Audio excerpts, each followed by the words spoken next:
When people advocate for capitalism, even though it's a truism to say this, it's important not to forget that it's not just some abstract structure. It's capitalism every day. Hierarchical systems require the subordination of the masses to power in their everyday lives. However, naked power generates resistance. The maintenance of hierarchy therefore requires that individuals be socialized into the acceptance of their own subordination. In 1975, the Trilateral Commission published a report called The Crisis of Democracy. The report argued that in North America, Western Europe and Japan, the popular movements of the 1960s had given workers, women and people of colour a greater voice in society, undermining political and economic authorities. In short, the public were becoming too difficult to govern. Samuel Huntington wrote, "Authority has been challenged not only in government, but in trade unions, business enterprises, schools and universities, professional associations, churches and civic groups. In the past, those institutions which have played the major role in the indoctrination of the young in their rights and obligations as members of society have been the family, the church, the school and the army. The effectiveness of all these institutions as a means of socialization has declined severely. Our education system doesn't exist in a vacuum. Like the mass media, it carries out certain functions and has social consequences for different class interests in society. In totalitarian societies, public opinion is irrelevant. The masses can be bludgeoned into obedience. But in liberal democracies, this isn't acceptable, and so managing public opinion is crucial for maintaining hierarchy. As Edward Bernays said, the conscious and intelligent manipulation of the organised habits and opinions of the masses is an important element in democratic society. In one of my previous videos, I talked about how the economic structure of the mass media engineers public opinion. However, thought control only has an indirect effect on what people do. The mass media, although being hugely influential, have limited power in this respect. They exercise ideological control. On the other hand, the education system does what the mass media cannot do: direct behavioural control. Education is a production line. The population are divided into age groups which undergo systematic instruction. Instruction is divided into a hierarchy of different subjects, with maths and languages prioritised at the top, the humanities in the middle, and the arts at the bottom. These subjects are split into a timetable, roughly over a 7-hour day. During instruction, information will be transmitted into the heads of children by what are called teachers. After a certain amount of time, children will regurgitate the information that they have been given during a standardised test. The standard of the test will be determined in order to produce a hierarchy of students. If everyone gets a good grade, there will be no hierarchy, so that's too easy. And if everyone gets a bad grade, there will also be no hierarchy, so that's too difficult. Good grades are therefore scarce. It is impossible for everyone to receive a good grade. Children are therefore forced into competition with one another because educational attainment is, by definition, mutually exclusive. Standardized tests will increase in difficulty for different age groups. To participate in higher standardized tests, students have to meet entry requirements, most likely their success in previous tests. The grades that a student receives will affect their socioeconomic status and future prospects in a non-trivial way. The content for memorization will be selected by powerful institutions, namely the government and corporations. If we assume that these institutions will not seek to undermine their own interests, they will not give out self-subverting information. Education, therefore, at least in its current form, constitutes a filtering system, in which status and prestige are awarded to children depending on their systematic obedience to authority, and subjects are prioritised according to how compatible they are with the standardised testing model. What is a circle? Philly Henlow. A circle is a closed curve in which all endpoints on the circumference are equally distanced from the center point. Very good. The further up the educational hierarchy you go, the more obedience and conformity you will find. The population will become accustomed to a series of authoritarian social norms because their very livelihood depends on it. This model of schooling was first implemented under Prussian military rule in the early 19th century, primarily to serve the interests of industrialists and state bureaucrats. The Prussian education system was later implemented in several other countries, including the United States. Frederick Winslow Taylor's system of scientific management, designed to discipline the labour force and increase the power of management, was later implemented in American schools. Alexander Ingalls, an advocate of the system that had developed, outlined what he thought should be the 6 basic functions of school in his book Principles of Secondary Education. Number 1. The adjustive function. Schools ought to establish fixed habits of reaction to authority in order to create obedient children that will seamlessly fit into their future social environments without causing too much of a fuss. Number 2. The integrating function. There must be a set of values and ideals that are to be universally accepted by all of the children without question, not due to any concern for egalitarian values, but in order to create as much social conformity and homogeneity as possible. Number 3. The diagnostic function.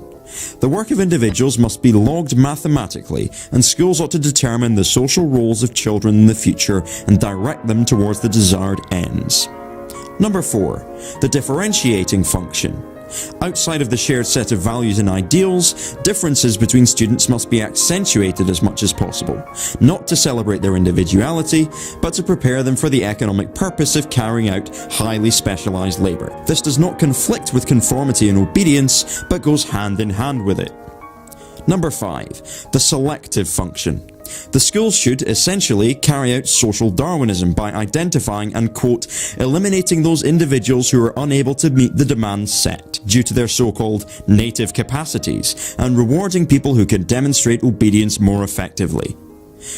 Number 6. The propedeutic function. The education system as a whole ought to be so constituted as to further the development of an elite class of intellectuals separate from the great majority of people, which will take care of the system in the future.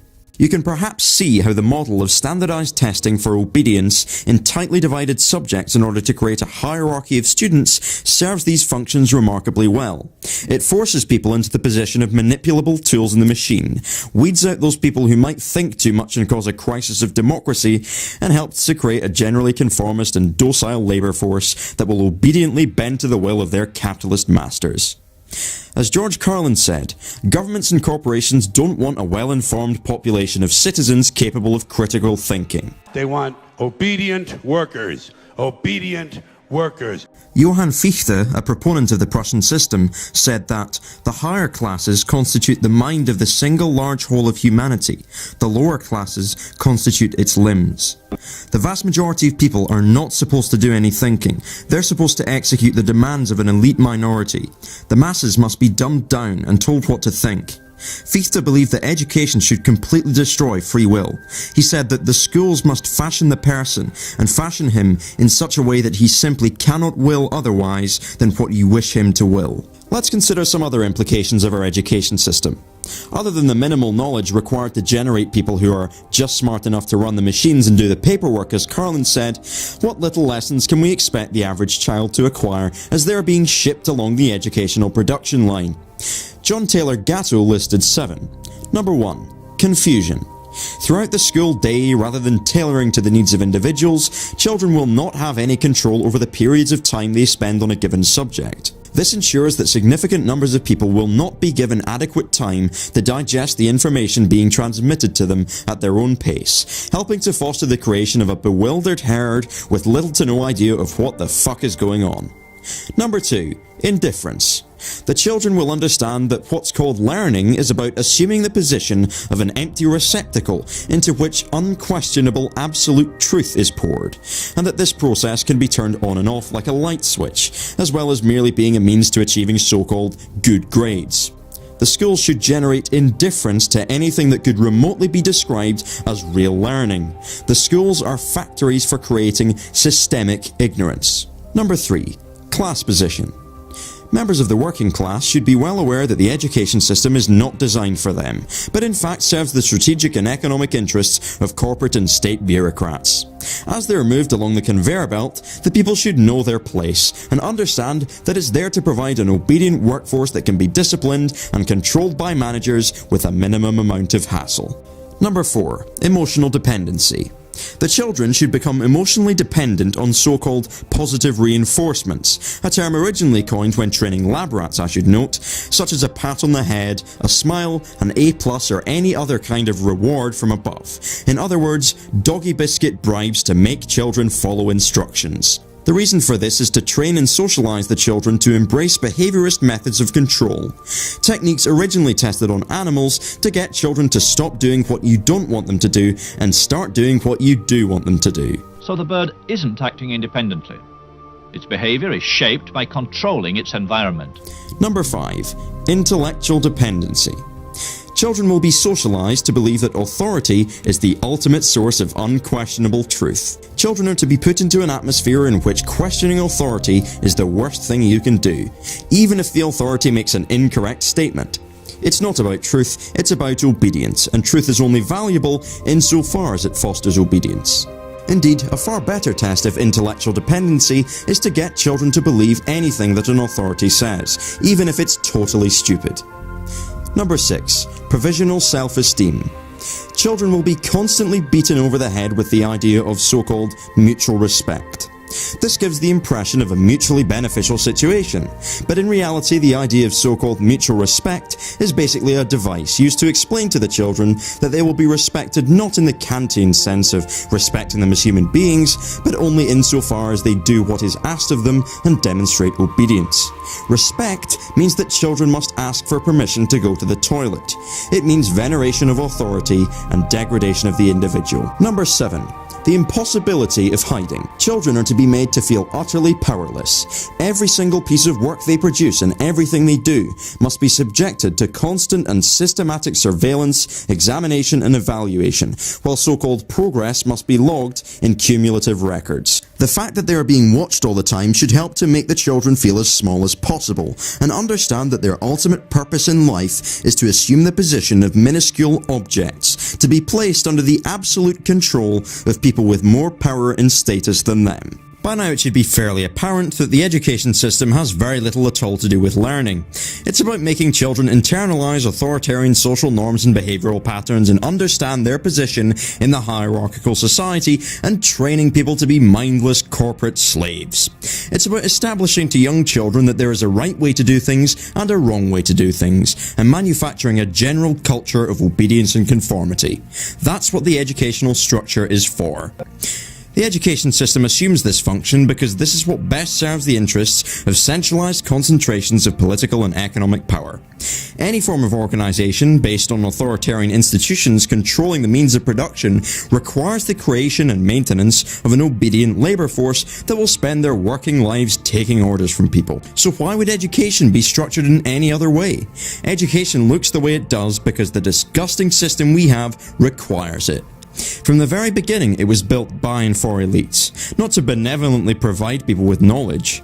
During its inception, many parents resisted compulsory schooling, sometimes even violently, because they had a very clear idea of what it was about. In Barnstable on Cape Cod, resistance was so strong that state militia had to be deployed to march the children into school. But not only is the format of education, that is, standardized testing for obedience and so on, structured for the benefit of economic elites, but for the past 30 years, the idea that education should even be provided as a public utility has come under attack, because the whole notion of pooling resources together to provide for needs is wrong, according to neoliberal doctrine. Larger numbers of people are getting into higher education over time, consequently undermining the possibility of it being reserved for a small academic elite. However, this does mean that individuals are under greater economic pressures to pursue higher education to improve their future prospects in the people market. To counteract this, further disciplinary measures are implemented in the form of tuition fee increases, massive tuition fee increases. This helps to either segregate higher education as being something reserved only for the wealthy, or, on the other hand, trap the vast majority of students into a system of perpetual debt that they will spend decades attempting to repay. People who go into higher education wanting to be artists, musicians, dancers, writers and philosophers end up finding themselves spending several years cooped up in a cubicle somewhere, toiling away and producing reports that nobody reads, dreaming about what it would be like to behave like a human being for once, although that possibility was taken care of a long time ago. Now they are subordinated to the consumer economy, and now they must spend all of their so-called free time miserably slumped on a sofa watching spirit-crushing corporate propaganda on a flickering television because their time on the hamster wheel has left them physically and emotionally destroyed. Meanwhile, the more successful members of the intelligentsia will go on and on and on about how this kind of heinous social damage can be repaired if only we just elected the correct people, got rid of the incorrect laws, and implemented the correct ones. And of course, if the public ever becomes so curious and so arrogant as to never find the humility to submit to a civil rule, if they ever have the audacity, the temerity to consider running their own lives for once, if they ever dare to cause a crisis of democracy, they must be subjected to constant, unrelenting ridicule and be beaten over the head with legitimizing myths, excuses for why the imprisonment of the population must be continued. It is when the population refuse to accept any more of these excuses that the social revolution begins.